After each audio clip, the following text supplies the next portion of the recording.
নমস্কার। আপনারা যারা দীর্ঘদিন ধরে বার্ধক্য ভাতা, বিধবা ভাতা কিংবা প্রতিবন্ধী ভাতার জন্য আবেদন করে অপেক্ষা করছেন, তাদের জন্য রয়েছে অত্যন্ত বড় একটি সুখবর।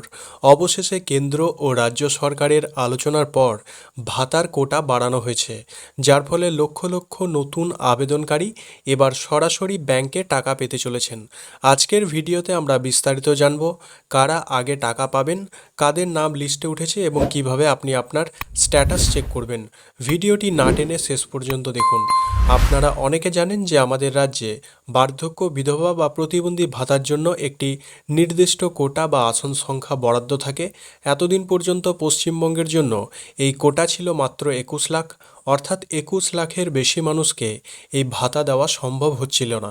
কিন্তু সম্প্রতি দিল্লি এবং রাজ্য প্রশাসনের মধ্যে একটি গুরুত্বপূর্ণ বৈঠক হয়েছে, আর সেই বৈঠকের সিদ্ধান্ত অনুযায়ী এই কোটা আরও 5 লাখ বাড়ানো হচ্ছে। তার মানে এখন মোট 26 লাখ মানুষ এই ভাতার আওতায় আসতে চলেছেন।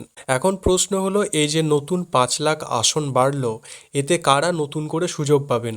বর্তমানে সরকারি পোর্টালে প্রায় 7 লাখ এমন আবেদন জমা পড়ে রয়েছে, যেগুলো ভেরিফাই করা হয়ে গেছে কিন্তু ফাইনাল অ্যাপ্রুভাল বা অনুমোদন মেলেনি।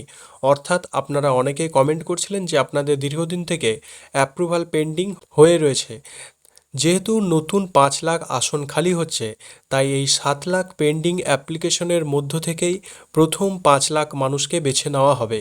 খুব শীঘ্রই এই সমস্ত অ্যাকাউন্টে ভাতার টাকা দেওয়া শুরু হবে। আপনার নাম এই তালিকায় আছে কি না তার জানার জন্য আপনাকে সামর্থ্য পোর্টালে গিয়ে আবেদনের স্ট্যাটাস চেক করতে হবে। স্ট্যাটাস চেক করার পর যদি দেখেন সেখানে লেখা আছে ভেরিফাইড বাট নট অ্যাপ্রুভড, তাহলে বুঝবেন আপনার ভাগ্য খুলতে চলেছে। এই নতুন কোটায় আপনার নাম আসার সম্ভাবনা সবচেয়ে বেশি। আর যদি আপনার স্ট্যাটাসে ইতিমধ্যে সবুজ রঙে অ্যাপ্রুভড দেখায়, তাহলে জানবেন আগামী 2 থেকে 3 মাসের মধ্যেই আপনার আধার সংযুক্ত ব্যাংক অ্যাকাউন্টে ভাতার টাকা ঢুকতে শুরু করবে। তবে যাদের স্ট্যাটাসে এখনও নো ডেটা ফাউন্ড দেখাচ্ছে বা নো রেকর্ড ফাউন্ড দেখাচ্ছে, তাদের তথ্য এখনও অনলাইনে ডিজিটাল করা হয়নি বা এন্ট্রি করা হয়নি, তাদের এই দফায় টাকা পাওয়ার সম্ভাবনা খুবই কম। পরবর্তী আপডেটের জন্য আপনাদের অপেক্ষা করতে হবে। যারা জনকল্যাণ শিবিরে কিছুদিন আগেই অর্থাৎ জুন মাসে 16 তারিখ 17 তারিখে আপনারা ফর্ম জমা করেছেন, সেক্ষেত্রে এই বৃদ্ধ ভাতা বা এই প্রতিবন্ধী এবং বিধবা ভাতার টাকা আপনারা পাবেন কি পাবেন না সেটি আপনারা স্ট্যাটাসে চেক করবেন। যদি স্ট্যাটাসে অ্যাপ্রুভাল পেন্ডিং বা অ্যাপ্রুভড এই ধরনের কিছু আপনাদের শো হয়, তাহলে আপনারা টাকা পাবেন। যদি নো ডেটা ফাউন্ড দেখায়, তাহলে আপনাদের টাকা পাওয়ার সম্ভাবনা খুবই কম। আপনাদের পরবর্তী যে নতুন লিস্ট তার জন্য অপেক্ষা করতে হবে। তাহলে আর দেরি না করে আজই আপনার ভাতার স্ট্যাটাস চেক করে নিন।